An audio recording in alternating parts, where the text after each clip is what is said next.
Hi, thank you, Kevin, Nicole, and Simone for all your work putting to get this event together today and keeping EWP going during the pandemic. I hope everyone is doing well. It's so great to see everyone. I see some board members, some advisory council members on here, some longtime supporters. Hi, Arlene and Daphne. I think there's some dinosaurs, Dom, on here as well. It's so great to have this little moment to share what we are doing for our 55th season. For those of you who don't know, East West Players was impacted in March of this past year with the pandemic. We were in the midst of rehearsals for Assassins. We were preparing for our gala and our Theater for Youth tour. Since then, we have not been able to produce anything in the theater. Initially, we had our East West Wednesday series, which you can see on our YouTube page, as well as Crazy Talented Asian. So we had moved to online programming, and now it just seems like, we know we're going to be in this at least for another 8 to 10 months. And so now we wanted to move into programming. And so, whereas I think I had held out as long as possible to do virtual theater, or TV, as Dom called it, I think we're in a place where there's so many artists who have so much to say, who I think their work will translate to this medium. So we wanted to take this opportunity. So this 55th season is called Between Worlds. I think the name resonates in many different ways to all of us in this time in our community. It is a 7-show season, so it is a big season for us. And today you're going to hear from about half of those artists and about those shows, but let me just walk you through all of the shows that you're going to experience this year as a passport holder and as an EWP subscriber, patron, supporter. So Daniel Ho and Friends already happened in December. It was an amazing concert that we were able to film on stage in the brief window between lockdowns.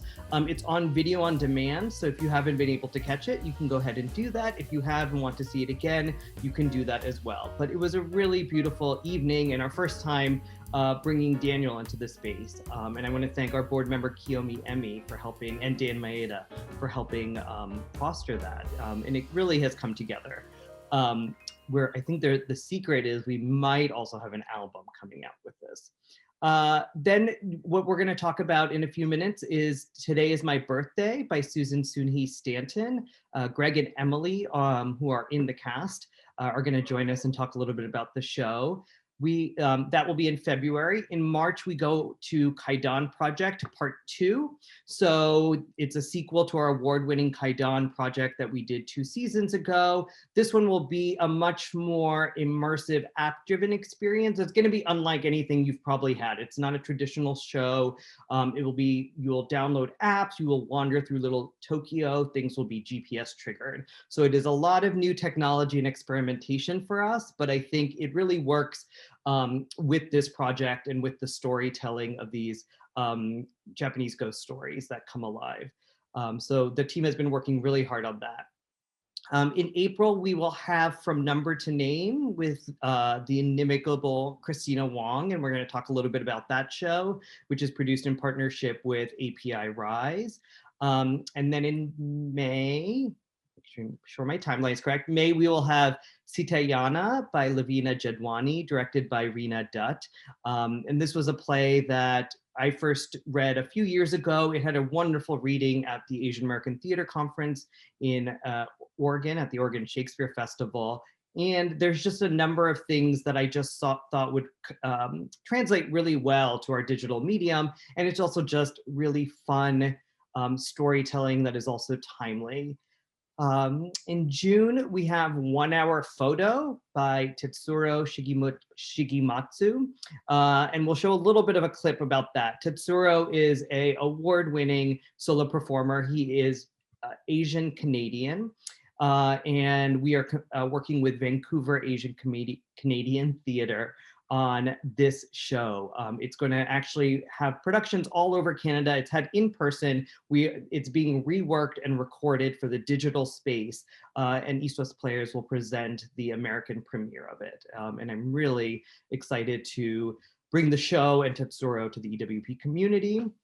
And then in the fall, late summer, fall, we will end with Running, a new piece called Running with TV film actor Danny Pudi. Danny has been on many shows, from Community to, I think he's one of the voices on DuckTales.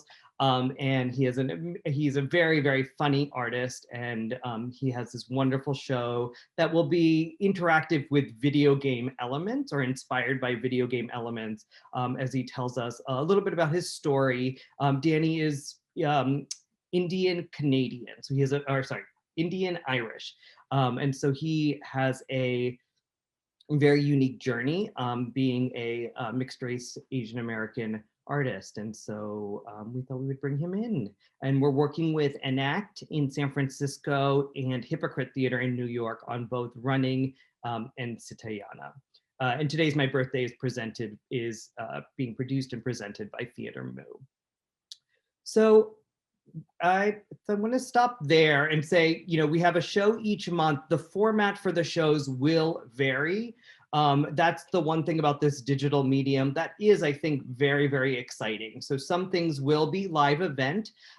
They will be on Zoom, as we are all used to. Others will be things that are pre-recorded and then have live elements before, after, or maybe in the middle of the experience. Others will be experiences that are hybrids, where you are involved in perhaps choosing a path or a version of the production you see. So with each show, I wanted to do something that was both innovative and different. That's the kind of pieces that I was looking for in programming this season, as well as who are artists that I think are really wonderful North American artists. So we're going not only in America, but we're going to have Canadian artists this time, and so expanding our tent again. But who are folks who have something to say that feels timely and are unique? And it really allowed us to open ourselves up, so that, traditionally we produce work in Southern California, and we work with Southern California artists. But with this show, we're now able to have folks from Vancouver, from Chicago, from New York, from all over the country involved. So I think there's some really great advantages. So I hope you will enjoy all of these pieces. As Simone said, please let us know what you enjoy, what you like. Please tell your friends as well along the way. So that being said, I want to introduce our first guest, Kristina Wong. So Kristina is the director and the creator of From Number to Name, which is being produced in partnership with API Rise. Hello, Kristina. Hi, Snehal. How are you? What an awesome season. I'm okay. I'm in front of it. Folks haven't, Dom McWillie, that for sure has not seen my show, but my tour last year of my show, Kristina Wong for Public Office, was postponed, canceled, and it's moved to my home. So this is my campaign headquarters set / living room, and Dodger Stadium lighting. I own these. I miss lighting designers so much. I don't know what I'm supposed to do with these when this is over, and it will be over, I'd hope, but that's how I'm doing. Kristina, you're able to be in the spotlight all day long. Now you can write off your whole apartment also. I know, I'm thinking tax-wise, because like I've even, I do an entrance from my home office. My green room is the bedroom. That used to be a fireplace down there, I don't know. we literally live, breathe, sleep theater at this point. Yeah. I think that work-life separation has, what was there has completely evaporated. Yes.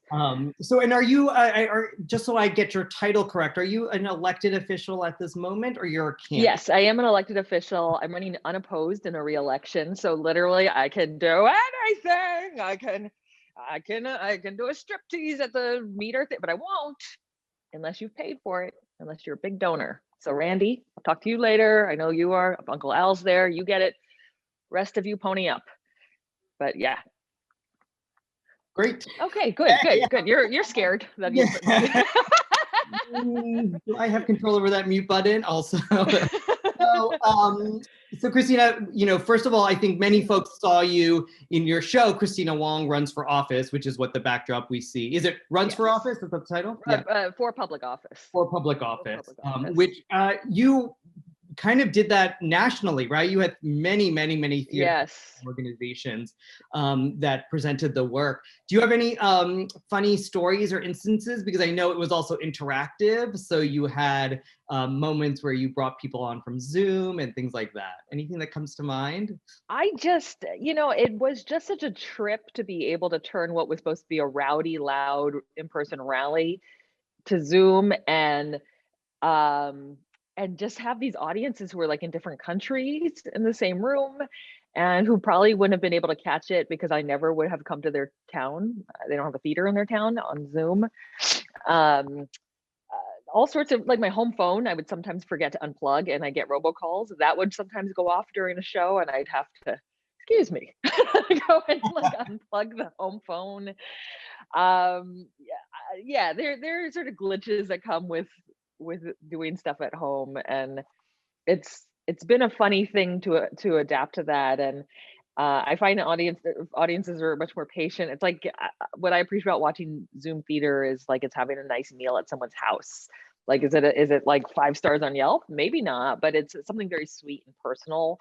And like, so I tell this one story about how my neighbor gave me an edible, and then I woke up on a ballot, and I like literally go over to the kitchen and collapse, and then people see that I've been wearing my house slippers the whole time. Like, I wear a white pantsuit, but like, come on, I'm not one of these crazy people who wears street shoes in the house. I'm an animal Asian, So, but folks love that. They love those, like, these little like home reveals, and so it's been an interesting way to pass this time, and I feel glad that I can connect to people and give them something, space to connect to. Yeah. Thank you for creating that space. And I agree, the intimacy level is different between artists and audiences, because now literally it's from people's homes. So you get to see, Yeah. their pet, Babies. their backdrop, their wall art, and all You these. have a pet too. You have a pandemic animal. I Does do. everyone know Snehal got an animal? And so, which I felt was like the ultimate commitment to the pandemic, because you're never at home, and now Now I'm at you're home gonna have all the you're time. gonna have this animal with total separation anxiety, or we'll be there doing curtain speeches Gonna when be you running return. around the theater for working out, and then peeing in a corner. But we're working on that. We're working on that. Working on it. She's young. So can you tell us a little bit about From Number to Name? Yes.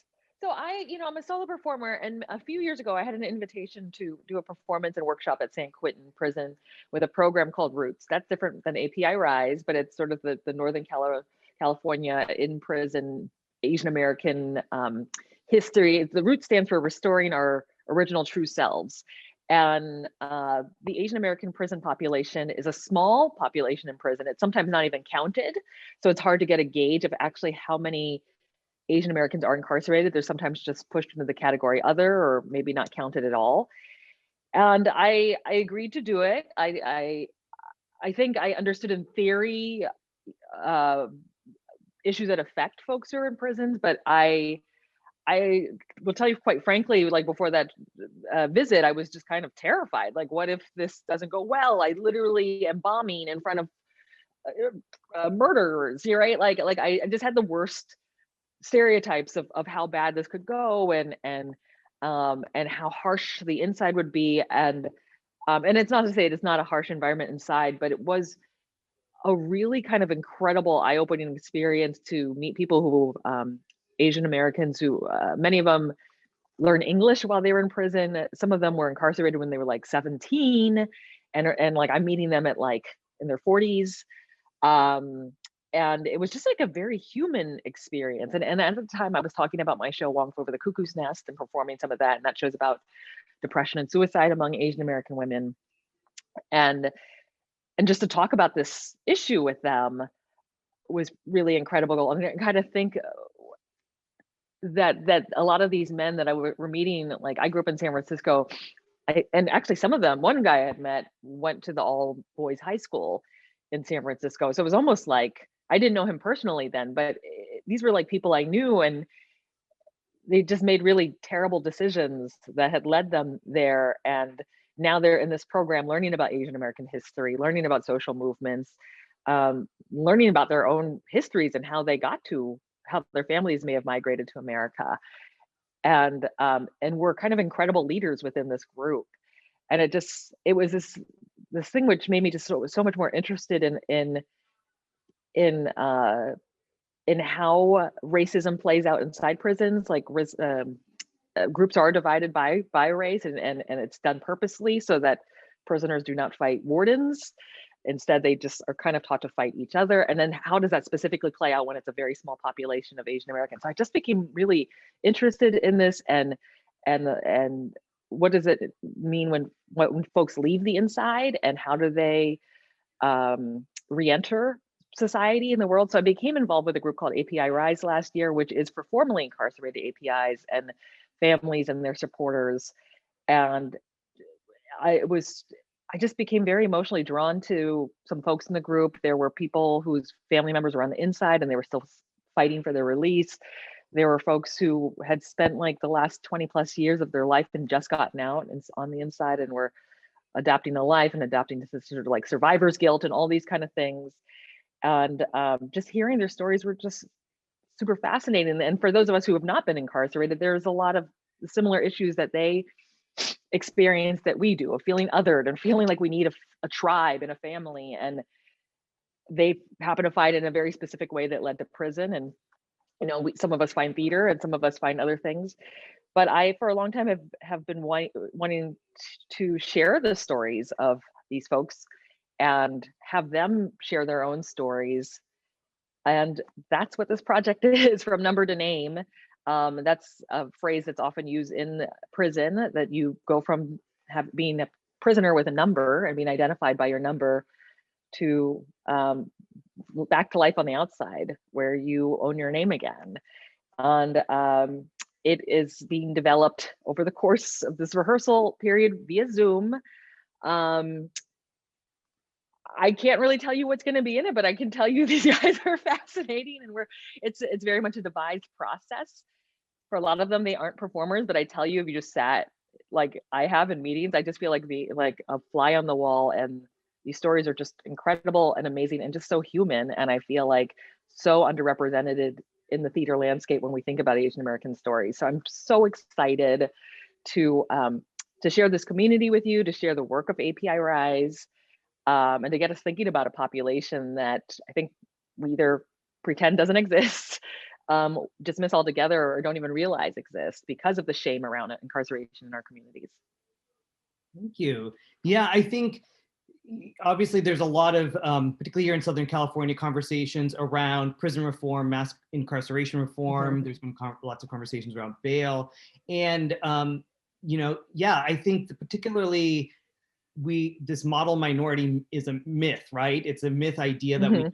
And what we do know, though, is that there are portions of our community that are ostracized for various reasons, whether it's mental health, as you also spoke about, whether it is prison, you know. So, and what is the journey for those folks, and what is the visibility that they're not having? So for me, it was, you know, I started to do some statistics as you and I started talking, and there's so many interesting things. The first is that Asian Americans are categorized as others in the prison system. So when you look at reporting, it's like there are white, Black, Latino, and then others, right? And others is the umbrella for anyone else who isn't in those categories. So there's just something where literally the othering is happening in that way. And then it's just a population that is overlooked. In 2013, there were 118,000 others in the state and federal system, comprising 9% of the folks who were in there. And then during the prison boom of the 1990s, the API prison population grew by 250%. Yes, it's rapidly growing. I think that's a thing that, you know, it's not like, oh, we're prisoners too. It is, and a lot of it is because of these circumstances that we don't know how to address this community.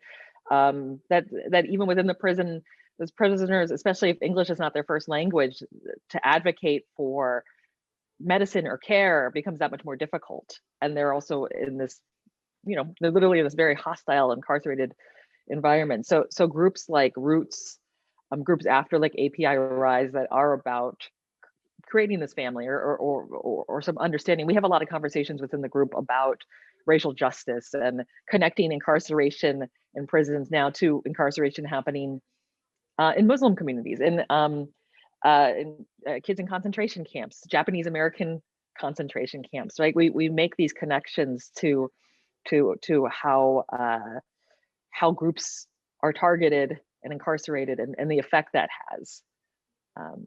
Very much so. And as you also highlighted, there's some very specific things that Asian American or Asian detainees or prisoners are folks who are have in terms of challenges of language, right? So that, you know, our diaspora is large, and so you may or may not have other people who speak Vietnamese or Korean in there. It's also, our experiences are tied to immigration, right? So there's, you know, this immigration detention system, deportation system, and the incarceration system keep kind of merging and coming together. There's also cultural stigmas, you know, lack of community awareness, and then disownment from families. So yeah, that's very real.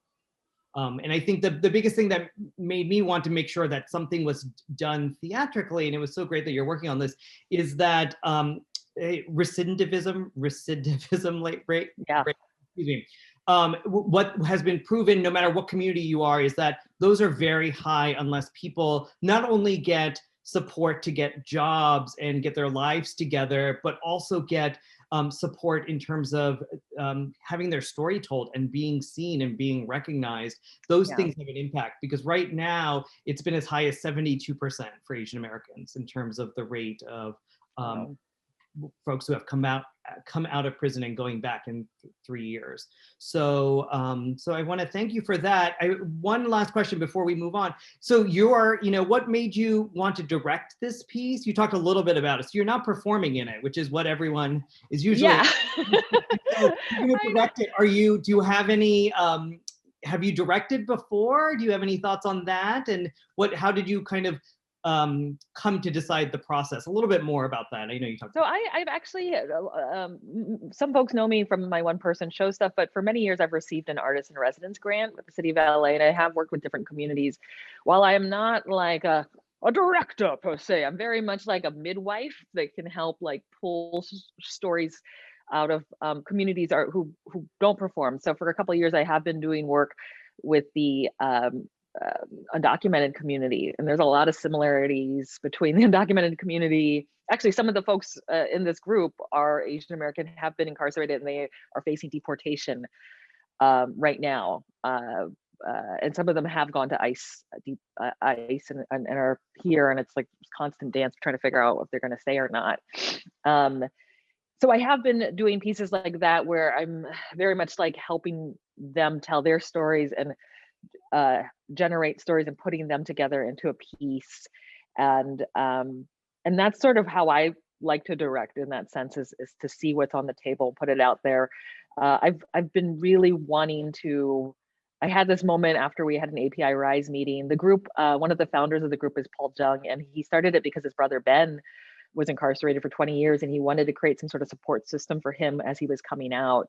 And so one of the meetings was just the two of them talking about what sort of that week of getting out was like, and what it meant when he felt free. And I just was jaw dropped on the floor, like I've never heard stories like this coming out of Asian Americans. And I was like, we should make a podcast. So I haven't done that, but but in my mind, I feel like this thing, right? This is the equivalent of that. The lockdown started and now we're here. But exactly. Yeah. Well, I think we can't wait. Just so everyone knows, Number to Name will be on April 10th to 11th because of the unique format of the piece. So Kristina is working with folks who have been incarcerated or their families have been impacted by it, and they're writing their stories with her, and then they're going to perform them. We wanted to do a kind of a limited initial presentation, and then to kind of see where things go. So I think it's like a 2-night event that we're looking at. And one of the things I want to highlight, particularly for this show that you said early on, is that we wanted to make sure that this show was accessible to everyone. So this show is different in other shows in our season in that it is pay what you are, pay what you can to end everyone. So please let folks know that even if they're not a passport holder, they can get single tickets. And for this one, we wanted to just make sure it was accessible to everyone in all communities because I just think it's so important, the conversation. Yeah. So. And we very much, I think I love watching stuff that I know is live and not pre-recorded. And with this particular one, we're going to have a Q&A after, so we can talk and unpack some of the stuff that you're hearing in it, which I think is going to be really incredible to have that. And these folks have some of the most interesting perspectives of this current lockdown, you know, this pandemic lockdown. So I'm really excited. While I don't know exactly what's happening, I can tell you it will blow your mind, and hopefully make you think about how to support prison reform, things like that. Great. Well, thank you, Kristina. We could talk Thank forever. you, Snehal. We could. We could talk thank forever. you for joining us today. And I think, you know, thank you for all of your work and that you're doing. And we look forward to seeing you in April. Thank you, Snehal. Thank you. I'll see you then. I'll see you then, everyone. I'll see you, Dom. I'll see you, Dom. You have no choice. But so okay, let's great. welcome, let's welcome Greg and Emily next. So Greg and Emily are in Today Is My Birthday. Do we have you? Let's see. Hello, hello. Welcome, Greg. Hey, how's it going, Snehal? Good, good. That background seems familiar. Where are you, Greg? Right. I am in East West Player's beautiful warehouse space. Yeah. And this is the wall of rehearsal in the library. There's even a picture of Emily Kuroda in a kimono right behind me, right there. Yeah. It's wonderful. It looks very homey. You've made it very comfortable for yourself, it looks like. Yeah, I have this giant green screen, which I brought down just so that we could all be, you know, I feel actually super lucky because everyone else in the cast is basically in their homes, you know, and so doing virtual theater from their house. I get to come to the East West Players rehearsal space because my home is not conducive to being able to do that. And it's amazing, and it's all safe. You know, no one else is using the space, and when they do, it all gets cleaned up. And so we have these COVID protocols that are being, you know, followed. But how much I missed coming to a physical space to work on something, even if it's only through the camera, and you know. But yeah, there's something psychological about removing yourself from your living space and then coming to a physical workspace to work. and in many ways, it's just made me miss the communal aspect of like theater even more in some ways, because it's like, oh, that's right, we used to come together and you know, and all of the minute ways in which you know, being in a physical space and nonverbal things that happen, and you know, the collision of multiple things happening simultaneously that you can't really experience in a Zoom thing, as once you squeeze everything down to a lens. You know, you don't, unless you really articulate it, until you like feel the difference, then you're like all of a sudden, oh wow, man, it really adds up to a lot. It's a really like, a big cumulative thing. Yeah. And you know, without being ham-handed about it, what's cool about this play is, and it's something that Susan G. Stanton has wrote before the pandemic, but it's so much about you know, this isolation and being away from apart from people physically, and how, you know, that can affect you emotionally and psychologically when everything is squeezed through like technological interaction, you know. And yeah, and it's a comedy, but there's, at the heart of it, there's something about it that I think that everyone to a greater or lesser degree before the pandemic could identify with. Oh yeah, that's true. But now that we've all been forced to kind of do this in pandemic, I think people will have a much more profound resonance with it because, I think everyone really feels it. Great. Well, thank you. Just so everyone knows, this is Greg Watanabe. Greg was, I think your last East West Players show was Allegiance that you were in. Yeah, which you directed. Oh, You got to work together. Exactly. So wonderful. Thank you, Greg. And then we have Emily Kuroda. Hello, Emily. I think you're on mute. Give us Okay, one. now I'm unmuted. Great. So Emily is, look, you never leave work. You're in front of the green screen right I now. am. So Um, I was just going to show you, since Kristina showed her thing, this is like how to do theater in today's times. Let's see if, can you see this? Oh, I know, I could do this, huh? Hold on. No, I can't. Can you see this? yes, we can see it. Okay, okay.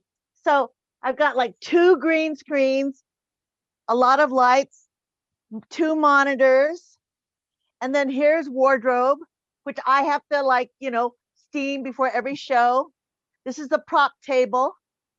And that's how we do theater now. It's cray cray. Everything Come is a see it. solo show. Everything is a solo show from top to bottom, right? Now I know how Kristina feels. yeah. Christina's like, oh, it's Tuesday, right? She goes, oh, well, I've been there for 10 years. Great. Well, Emily, can you tell us a little bit about Today Is My Birthday? If you want to just give us a nutshell about what the show is about. Oh, I'll just ditto Greg. Okay. He got it. Thanks, Yeah, Greg, sorry, I sort of jumped the gun on that because we were in intros, but yeah, it really is about following one woman's journey as she's going through, emotional identification turmoil, and having left New York feeling like a professional failure as a journalist, and coming back to Hawaii and in Honolulu, and about dealing with sort of past relationships and her struggles with her parents announcing that they're going to get divorced, which is something she learns very early on in the play, and having to deal with all of this. How do you identify when your parents are getting divorced? How do you feel about them as individuals outside of the pod of your relationship, and what that does to you're trying to identify relationship problems that you may have or you may experience. And then you add on to that, which I think is super interesting, the psychology of folks who are from Hawaii and who experience a kind of isolation of their own as being a part of the States but being so far away, and their own sense of sort of insecurity and about being from the island and not being a part of mainland, especially New York or Los Angeles, big sort of urban hubs, and what it's like to come back to that, and the difference between being in what we consider like mainstream America, and then like Hawaii being like separated from in many ways from the mainland experience, and all of that kind of plays into or is heightened by sort of our current pandemic experience, in the sense that now we are we're all an island, we all have our own our own struggles about how we connect with people. And then it's weird that people talk about like island fever.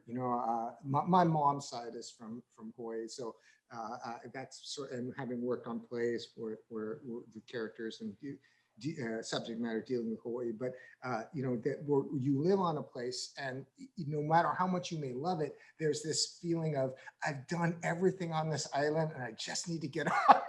I just need to go away to school. I just need to go work and leave. And many people from, I suppose, a small town can identify with that, but I mean, I feel like it's a really common kind of island experience thing that's reinforced by, say, things like language and culture.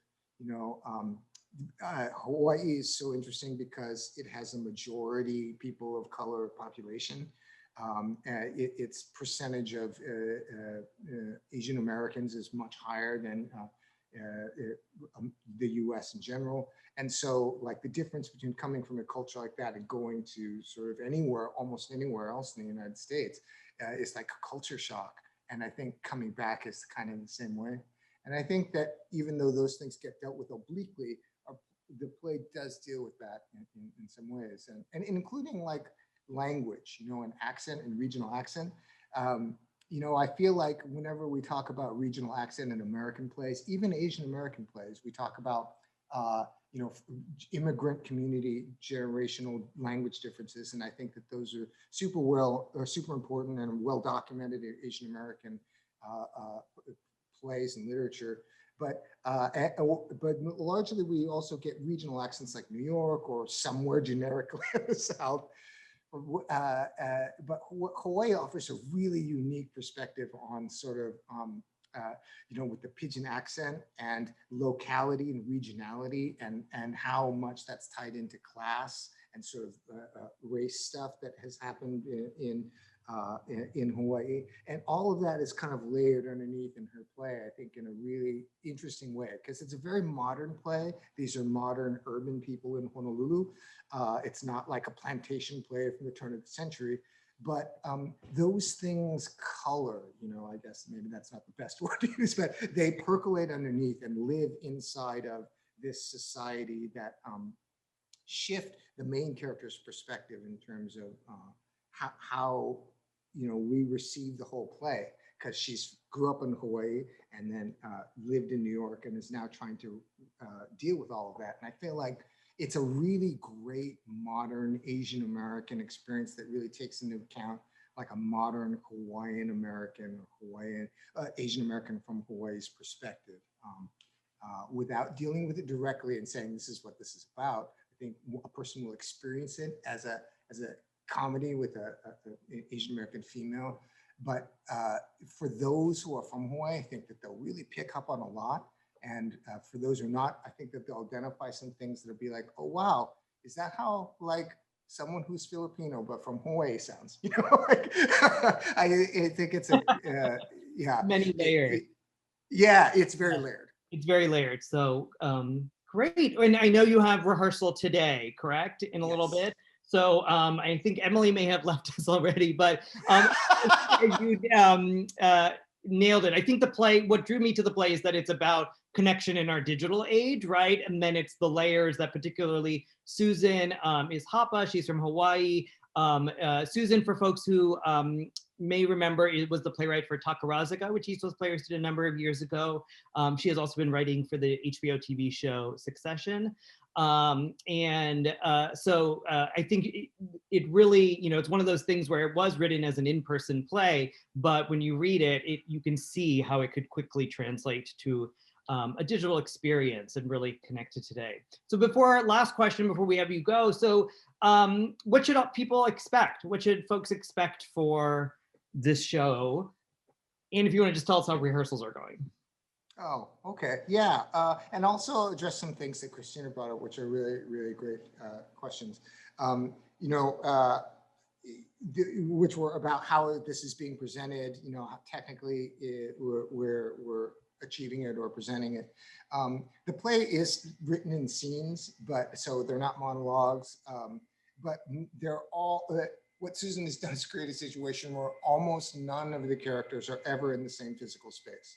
So they're either phone calls or it's FaceTime, or sometimes at one point there's characters are speaking to each other via an intercom. And I think that when she shared with us in rehearsal, she said that at first it was like an exercise to see how long she could sustain that technically, where characters never actually met in physical space, but they, she managed to keep all of the storytelling happening through these the technological means. And so the question always becomes, because as you were pointing out at the beginning and when you were introducing this, doing sort of virtual theater, like what's the difference between virtual theater and television, And I wrestled with this a lot in my mind in terms of how you think about this and how you create a new language, because as soon as you have a camera lens and you squeeze everything through a camera lens, it is almost impossible to not all of a sudden, because that everyone is seeing it through a screen, shift to the language of television and film, which has its own very specific language of storytelling, which is we cut away to a single, and then we cut away to another single, and those are all cinematic techniques that we've just evolved in time to accept as reality. Someone who didn't know anything about anything would be like, whoa, that was weird. A person was talking, and then all of a sudden I went to a moving car, and then all of a sudden I moved into a medium close shot. And yet all of those techniques have built up over time. So we're very sophisticated viewers of television and movies, to the same degree that someone who's a really practiced theater goer watches a stage play and then accepts all of the theatrical norms that get created by standing in a pool of light, talking directly to the audience. Oh, that person is separated physically in space from a person who is standing across the stage in a different pool of light or in a set. And you create this language, a theatrical language of understanding that's this is representing our theatrical reality. So what this play is trying to do is it offers us in real spaces, sometimes like this. Sometimes it offers us in spaces with a green screen, and then we have a video production, someone who's in charge of the video production. All of our signal, audio and video signal, gets sent to a central hub, and that person can manipulate the images, superimpose them on one another, put backgrounds in, and so we can have a car background, we can be in Ala Moana Mall, all of those different things, which might be familiar to some people with, from television land. But I think that what the overriding difference between this and watching a television show is it is live. And I think that despite the camera and despite all of the video tricks and all of those things, the live element of the continuous, storytelling that happens from beginning to end, from curtain to curtain, still has an energy and a reality. And some of that will happen because there will just be organic things that are, go, oh, this is happening live. This is not a pre-recorded, pre-edited thing. And I think that is, what do you call it? Something that, people will understand when they watch. Like when you watch it, you feel, oh, wow, this is live. And it makes you sit a little bit on the edge of your seat. So it's a little bit different than watching like Netflix and having it on in the background while you do something else. There is an element of like the storytelling is moving along and we're engaged in, as close as we can get to a communal experience of you've all come to this space and now we're going to do this thing live and hopefully you can get some sense of that energy that we share. I'm going to stop you there, Greg. Sorry, going on a bit. No. I think it's so fascinating, and I think you nailed it. This show, again, as I mentioned, every piece in our season is being presented in a different way. So this one, starting next week, will have a week of live performances, if you will, or 5 performances, I believe. And then it will be available as video on demand with one of the performances having been captured. So if you're interested in the live aspect, you'll join us this coming week for those performances. If not, you'll be able to catch it afterwards. But as Greg mentioned, there's just something to the liveness, right? Who knows what will happen, especially with digital technology, the opportunity in the room for mishaps, if you will, or all new discoveries is pretty high. So I think it'll look really, it's going to be a really interesting experience for all of us, right? I think you have not been in a show like this either. So, but I want to thank you and Emily for joining us. Hope you have, you're kind of in tech. Is that kind of what, right now, or you've been in tech throughout the whole run? That's probably the biggest difference, is that everything kind of feels like tech. Yes. So yes, and as from an actor's point of view, like we have to do everything. So Kristina's like, yes, talked. But yes, that's another difference too. Well, thank you, Greg. It's so great to see you. And we'll see you this coming week. And today is my birthday, and Emily. Bye. Nice seeing everybody. Thank you. And so next, we're going to have Lavina Jadhwani join us. I think as Lavina's coming on, the other thing that I wanted to highlight is that All of these pieces were chosen because I wanted things that embraced the medium, right? So embraced our digital space versus I think we've all seen and experienced things that tried to deny that we were digitally connecting with each other or that the show was on Zoom. And I think, today's my birthday is a great example of that, where a lot of the conversations in the script naturally are happening on the phone between people in terms of FaceTime and stuff like that. So it very easily comes alive in this way and is recognizable. So I think Lavina is the playwright of SITAYANA. And Lavina, do we have you on? Hello, welcome, welcome. How are you doing? I'm doing all right. It's a very, very snowy day over here in Chicago. Great. It is not at all snowy here in Southern California. It is very sunny. Well, wonderful. Well, what a great day to be inside then. I'm going to just launch right into it. Tell us a little bit about SITAYANA and what drew you to telling this story. Yeah, this is the first play I ever wrote. I wrote it right as I was coming out of grad school, and it was sort of key in the turning point of me starting to identify as an adapter, as opposed to like, well, I'm a director who messes around with Shakespeare, right? Because everybody does that. And for me, the story of the Ramayana is a story that I grew up with, and I've been thinking so much lately about like how we tell stories to young people and what we choose to tell, or what versions of stories we choose to tell, as opposed to what the myth actually is. And so for me, this is a myth that I continue to learn about in my 20s, when I was directing a piece about Sita with a company called Rasika, which is a South Asian theater company in Chicago that I used to be artistic director of.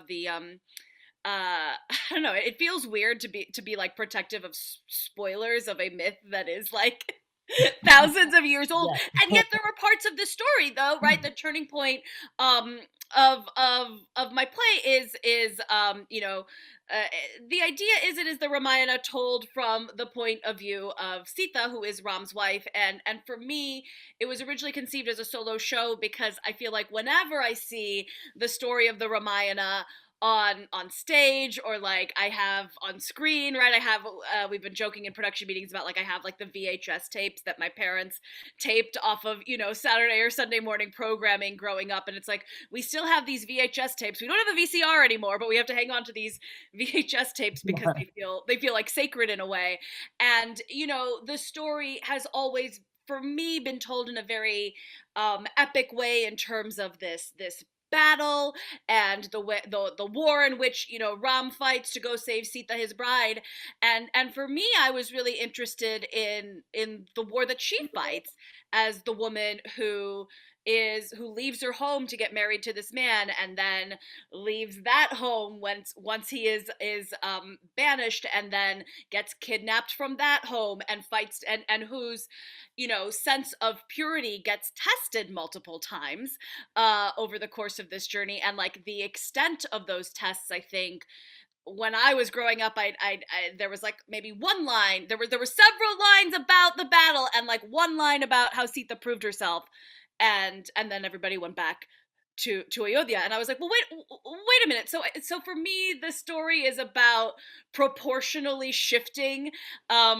whose side of the story this is, who gets to tell what. But I also think for me, like the one thing I knew is like I think this battle is going to be like 2 lines of this story, because that's all we hear about. I want to hear about the battle of the woman who stays, and I want to hear about the battle of the woman who has to redefine her notion of home over and over again. I want to know about the woman whose definition of not only partnership and motherhood is tested, but like this woman whose sense of friendship and loyalty is very much tested. So that's where it came out of. And it's very funny to me because like I feel like people often refer to this as a feminist Sita, or like a revisionist history, and the main thing that is important to me is the events of this play are the events as written. I have just proportionally given a little more stage time to the person whose story I think also matters.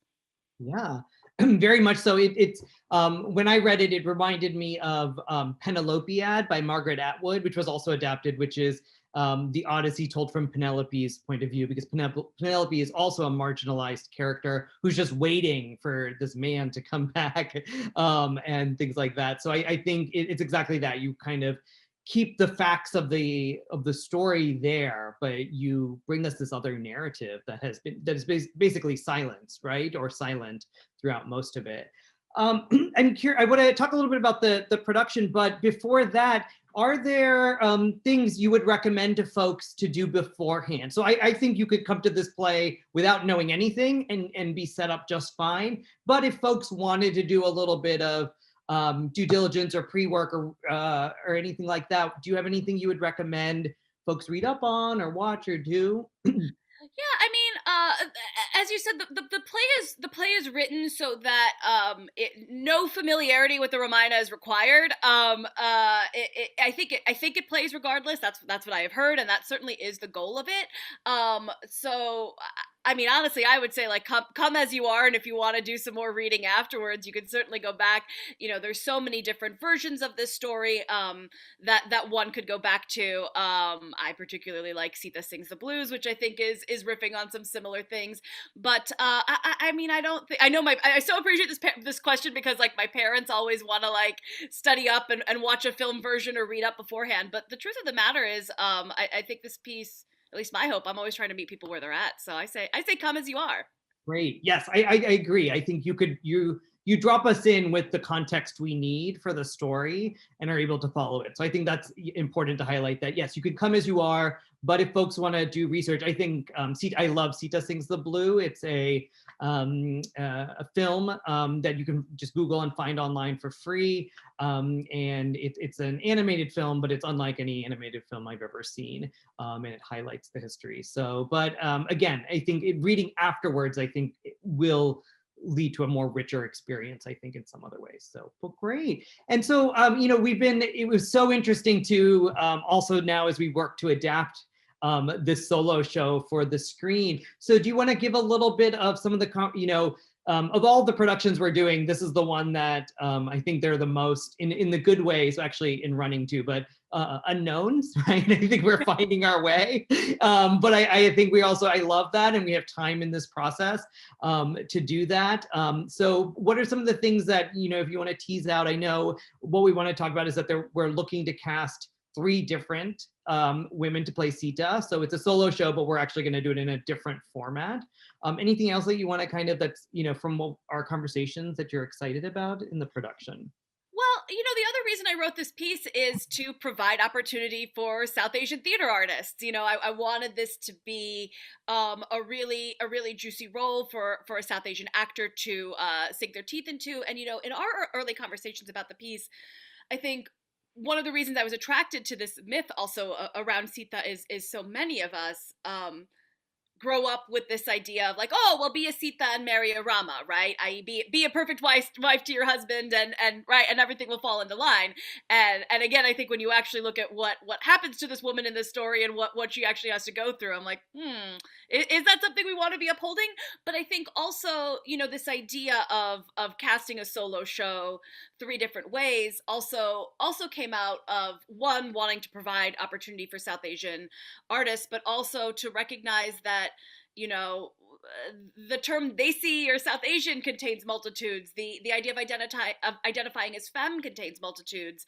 You know, this is a piece wherein an actor journeys from a young person journeys from 16 to 46, and in the various readings and workshops of this piece, I've been, I believe in identity conscious work, which for me means the givens of the text and the givens of the human beings in the room, right? Those both have value, those both coexist, and those get to line up in different ways. And I've seen, I don't know, 4 or 5 different Sitas read this piece in its development, and they've all brought something different to it. And so as we're exploring this kind of choose your own adventure, choose your own Sita model, something that I'm really excited about, you know, our ambitious director, Rena, that was like, all right, you really want to do the play 3 times? times. Okay, let's do the play 3 times. Because again, for me, that idea feels 120% rooted in why I started writing this text in terms of both providing opportunities for South Asian artists, but also in this idea that Sita doesn't have to look like any one thing, right? It's a myth. Exactly. And that's exactly it. And there's all these, in mythology, there become these idealized versions, right? So when you always see Sita, there's a certain way, you know, in terms of being a light-skinned, tall, thin, you know what I mean, woman in terms of, but that's, you know, she can be portrayed however. And I think for us, I mean, I was really, when we talked about kind of expanding this idea of of what a woman looks like, you know, and the stories we hear and being inclusive in that way, I really loved it. So I think it's exactly that. It's going to be a choose your own Sita version of it in the best way. So wonderful. Well, thank you, Lavina, for joining us today. I think we're all looking forward to SITAYANA in May. Me too. So, all right. We'll talk to you soon. Bye. All right, we are moving along. We have a packed day for you, and I want to leave time for Kiyomi and Kelly Hu to talk in a minute. But before I do that, I want to talk about one more show, 1 Hour Photo, which will be our June show. And we're going to show you a quick little snippet from it. So I first encountered Tetsuro at the Asian American Theater Conference and his play 1 Hour Empire of the Sun. And so 1 Hour Photo is the story of Amas Yamamoto, a man whose life was swept up by the major currents of the 20th century, from growing up in a fishing village on the banks of the Fraser River in Canada to being confined to a Japanese-Canadian internment camp during World War II, to helping build the distant early warning line in the Canadian Arctic during the height of the Cold War. So he's had a remarkable life, and the piece is told through music, archival video, projections, and the thing that I love with Tetsuro's work is miniatures. So he uses miniatures, miniature houses and figurines and things like that to create a very vivid portrait. And I thought that miniature medium of storytelling translates well digitally still. So I'm gonna go ahead and turn it to Simone, who's gonna show us a little bit of a clip about this play that really asks the question, how does one live?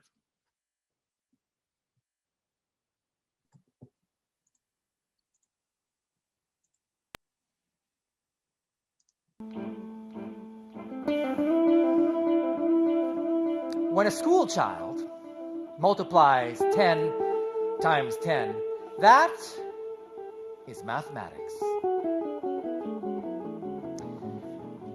When Michael Bay multiplies Transformers, this is CGI.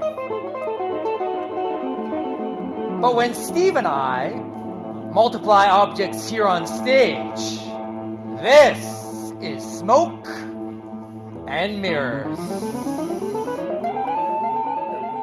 Well, maybe not smoke, Tetsuro.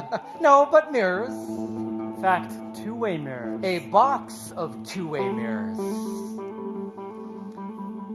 Hey, Steve, have you ever seen so many wedding bands before in your life? God is terrifying. Spoken like a true bachelor.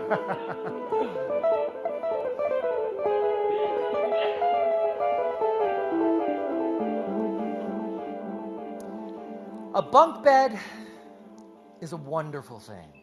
The cave-like coziness of the bottom bunk, the magic carpet ride of the top bunk. Unless, of course, you're an adult. If you're a man or a woman and you find yourself weighing the pros and cons of top bunk versus bottom bunk, that's a pretty good indicator something's gone horribly wrong with your life. After Pearl Harbor, thousands of Japanese Canadians had their homes seized by the government.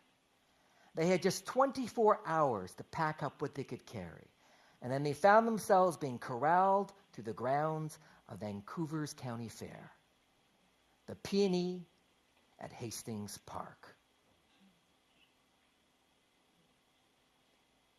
This is the Peony Forum. Maybe you enjoyed a concert here. It was designated as the men's dormitory.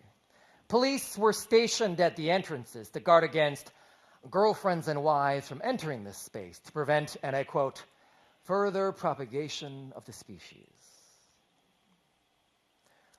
Women and children were housed in the livestock building, where they had all the creature comforts of farm animals. I used to think about what is the difference between dying and living. Obviously, we know when a person is no longer living, but you know, the hair grows. The cells in your body will continue going until it eventually runs out of energy, and when all the biochemical reactions reach equilibrium, nothing else happening, is that person dead. I think there's a physics term called entropy, point where there's no more reaction of any kind. The sum of all activity is zero.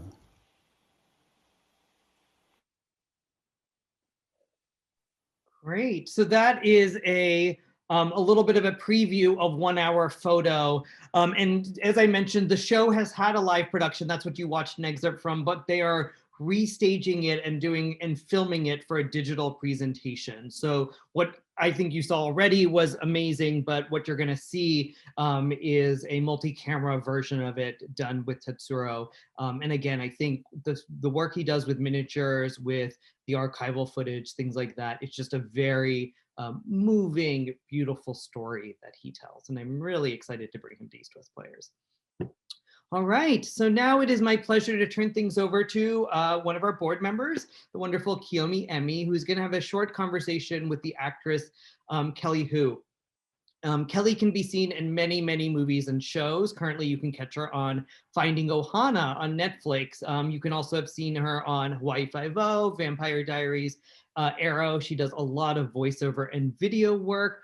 And she recently spoke at another one of our events, and it was such an inspiring story and a very frank and honest conversation about some of the challenges that she ran into being Asian American in Hollywood.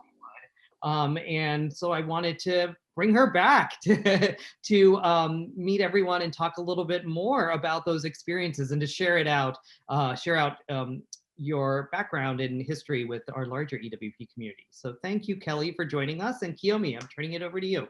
Sure. Thank you, everybody. Can you guys all hear me okay? If you can, yay. Hi, gals. How are you? Hi. Hi. Good to see you. Thank you for doing this. And if most of you don't know, Kelly has been acting in this community for a while. Forever. I'm so old. You're not old, girl. But you know, she was Miss Teen USA, Hawaii, Miss USA, Miss Hawaii. Wait, am I saying that's all wrong here, girl? You getting it a little bit, but it doesn't matter. But I'm giving you all the extra other titles, and she's on I'll take it. Martial Law, X-Men, Nash Bridges, and like Snehal said, she's currently in Finding Ohana. And you know, we had shared like one of our wonderful we call ourselves the Hawaiian Mafia, a bunch of girlfriends. And we had one of these dinners, and one night she was telling us about this experience she had when you were on doing Hawaii Five-0, and how you were you came back to do the Hawaii Five-0, and then you got killed. Your character got killed. I was really upset. I was screaming at the TV, by the way. And the difference between working on Finding Ohana, which is this all Asian American cast, that's amazing, that's on Netflix right now, and it's streaming #2, you told me? Yeah, it's right? #2 today. Yeah, so tell us the difference about those two experiences, and you know, being on the island and working at home for you. Well, you know, I just feel like you know, Hawaii Five-0 was great, but it was, you know, a series that was done, you know, for gosh, I think 10 years, right? Right. But there, you know, there was a different just feeling on set. I felt like Finding Ohana really felt more like an ohana, like a family. There was so much respect for the culture, and the director, Jude Wang, was amazing. She really wanted to for everything in, you know, to be right, or as we say in Hawaii, pono, you know, you know, she wanted to respect the culture and the language, and even down to the gifts that they gave the cast members and crew members, you know, planting trees on the Big Island, and Wow. donating to HIF, Hawaii International Film Festival, where you know, they gave scholarships to help develop more talent in Hawaii, things like that. There was just an awareness that was very you know, strong, and just, they were just so respectful. It was such a wonderful production to work for. Yeah. So, you know, what do you see the difference in when you started off, right? In coming here, you were young when you came to the Yeah, I mainland, right? came right From Hawaii. after high school. I came right Yeah. after high school. I got my very first job. I saw somebody mention growing pains. Yeah, so I was cast in Hawaii. And it was my very first role, like SAG job. There was a big lag time between shooting and airing, because it was a 2-part like season premiere. And so I took that opportunity to, like, before the show even aired, I packed up my bags, I moved to Los Angeles. I was so ready. I was so ready to like get out. And I just I took out, you know, a full page ad in Variety the day the show aired, announcing that I was now available for West Coast representation. and, and made, Awesome. you know, all these mailings to all these agencies. I had no agent. I had no idea of, you know, how things were done here. All I knew was that I was ready and I was here, and I was like, you know, there was no representation. Tia was here, Tia, Tamlin Tomita, but other than that, there were not a lot of other Asian actresses, you know, in our age group. I'm sorry, go ahead. No, that were working, that were even auditioning. There was always the same bunch of few women that you would see at the same auditions. Did you find that the roles were sort of stereotypical Asian women or girls, or at that time, or Yes, absolutely. I mean, you know, a lot of like Vietnamese, you know, hookers, and you know, it just, you know, at that time, I think we were just so happy to just be working. You know, it didn't matter almost what the role was. We just wanted camera time. And you know, you couldn't really be all that picky. But I was very lucky that I ended up going with some agents who didn't just see me as, you know, Asian girl and we can only submit her for Asian things. They, you know, anytime that there was an all-American girl, or, you know, anything that was not specifically something else, they would submit me for. So I was very lucky that I had really good representation who thought outside the box. Yeah. Oh, that's great.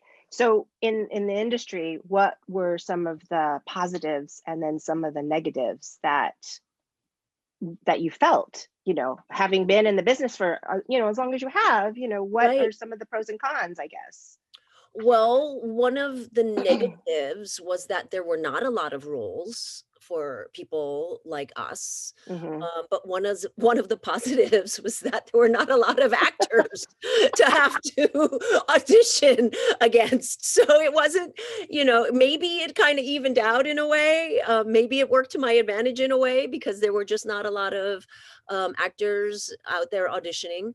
But you know, things have definitely changed, and we're seeing a lot more you know, APIAs on screen.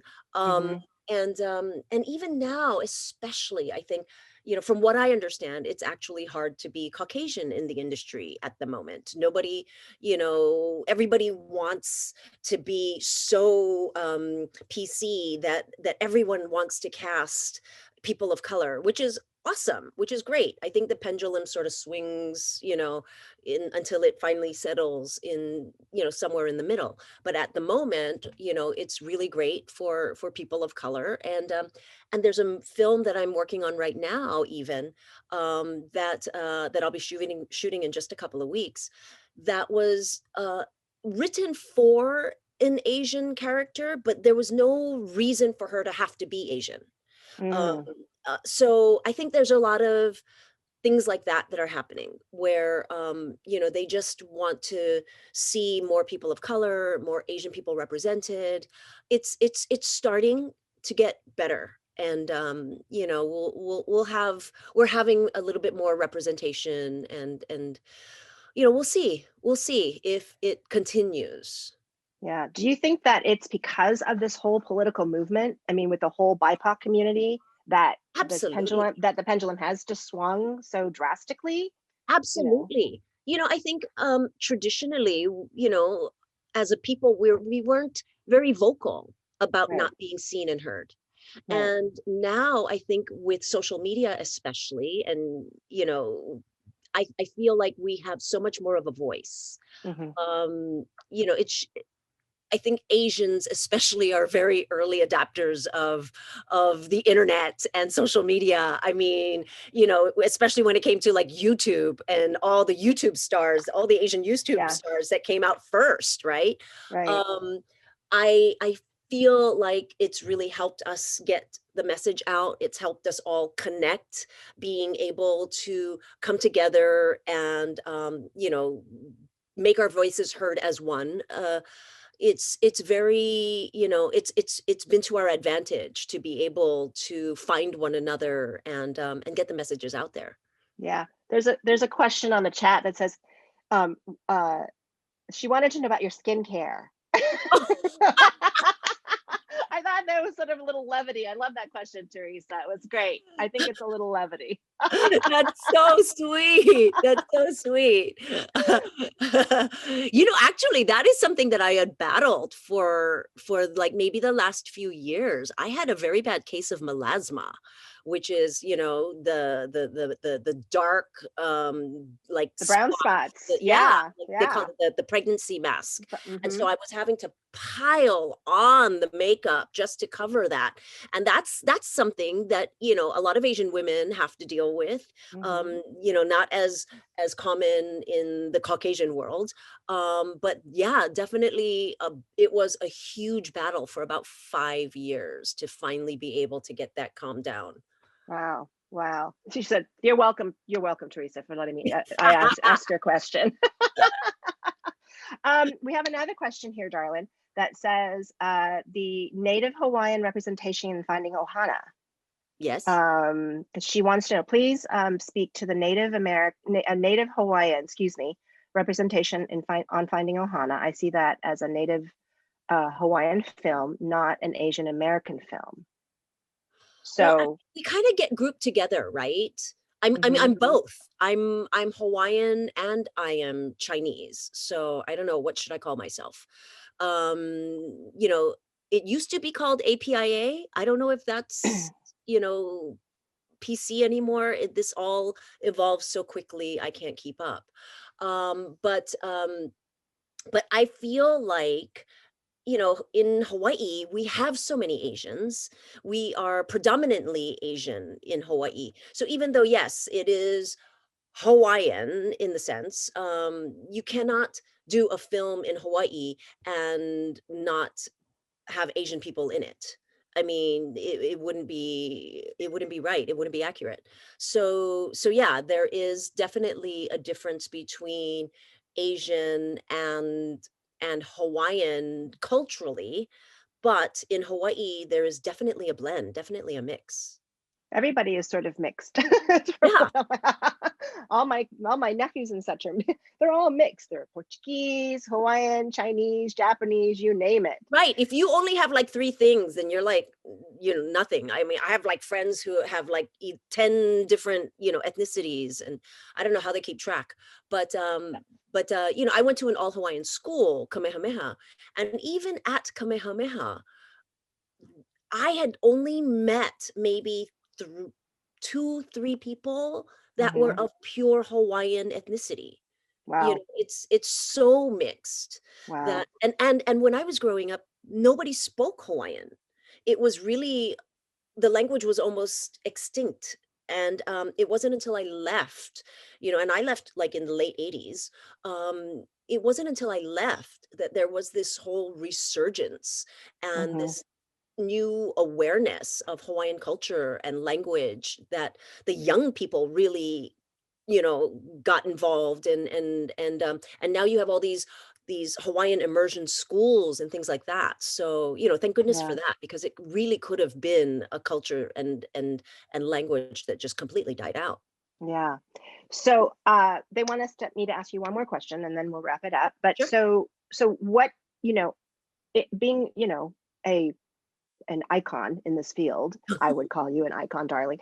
Do you have any advice for up and coming individuals who are wanting to, break in being a person of color in the industry? People ask me that all the time, and it's so hard for me to answer because it's such a different era. I mean, when I first came to Los Angeles, we didn't even have cell phones. Right. There was like, there were answering services, right, and exactly. voicemail, and your pager. And your pager. I didn't even have a pager. I didn't either. And so, now there's, not only cell phones, but you can film an entire movie on a cell phone. The quality is so amazing. And everybody has access to editing and can put anything that they want out there. So I think the only advice that I could give, really, because it's so new, I don't know how to, quote, break in, except to get as much on camera experience as you possibly can. Get as much camera time, get record yourself, make your own movies, edit your own films, get to know the process as much as you can, so that when the opportunities do come, you will be prepared. And I think there's so many young people now who are able to pursue acting as a career. I remember, when we were young, a lot of the complaints in the Asian community was like, oh, my parents, they won't support me. They won't let me do this. I have to be a doctor or a lawyer or, an engineer or whatever. Y- You know, all I can say is your life is your own. I think that there are a lot of people now who are able to, I think more parents are allowing their children to become actors. I didn't really give my mother a choice, but it's scary to go against your parents and what they want for you, because they want safety. They want you to, be happy and make money, and hopefully this acting thing is just a phase. But if you really, really want it, I think you absolutely need to pursue it, because I think acting is one of those things that if you don't do it, you die slowly inside. If I you think really have the heart for it and you don't pursue it, and you don't get that creative, juices that you can just, that feeds your soul, you end up dying slowly inside. So those are the things that I would tell people. well, If you really, really want to be an actor, then absolutely go for it, and just do it as much as you can. well, that's great. That's really great advice. And that goes for everything in the creative world about, being, Right. Create, write, do whatever, direct, be a stage manager, be a, one of the creative set designer, lighting designer, whatever your passion is, right? Exactly. Yeah. Exactly. Yeah. So keep it up. Well, we thank you, my friend, for being such a supporter of East West Players and always Thank you, supporting guys. us, and, and coming to the shows over the years, You love guys you do dearly. such amazing work. I was listening to all the panelists before, and I'm so excited for what's coming up. The way that people have been able to pivot in this ridiculous time has been amazing. You know, people who have been able to write entire plays where no one has to connect to one another physically. It's just genius. And so kudos to you, to East West Players, and for everybody, all the creatives who have been able to really continue creating in this very, very difficult time. Well, Kudos. until we all can gather in space again. Yes. I can't wait. We're gonna have a big old party there. Woohoo! Yes, thank you, sweetie. Thank you so much for doing this. I Big kisses to appreciate you. you. Take Hearts care. to you, Love sweetie. you. Love you too. Bye. Bye. Right. I think thank you so much, Kelly and Kiyomi, for that great conversation. I always leave hearing from Kelly is always so inspiring. And we're so thankful to you for being such a trailblazer for Asian American artists. So I will just sign off, but I'm gonna turn things over to Nicole. And before we say thank you all so very much for joining us today. Yeah, thanks to everyone who took the time to spend your Sunday morning with East West Players. Thank you to our illustrious playwrights, performers, artists, everyone who took the time to be here today, and we hope you enjoyed learning more about the season. This preview event was recorded, so if you have any friends or family who couldn't make it today, the recording of the event will be available. But before we officially say goodbye, I just wanted to let you all know that there are sponsorship opportunities for this season. If you are interested in these opportunities, please do not hesitate to contact me. My email is narca@eastwestplayers.org. And yeah, again, thank you everyone. Have a wonderful rest of your day, and very excited to get this season going. And I see Snehal's dog is also saying happy Sunday, everyone. Baby, say bye. Bye, Dave. We'll One see last you thing. online. Thank you all so very much. We'll send you an email after this is all done, but please feel free. Oop, I sent that to the panelists. Let me send that again to everyone else. Please send us your thoughts by taking a really short survey and letting us know how we did. And oh yeah, thanks Teresa, A+. Thank you to all the artists who joined us today as well. Yes, thank you guys. We'll see you all super soon, like next week soon. Woo! Bye. Bye.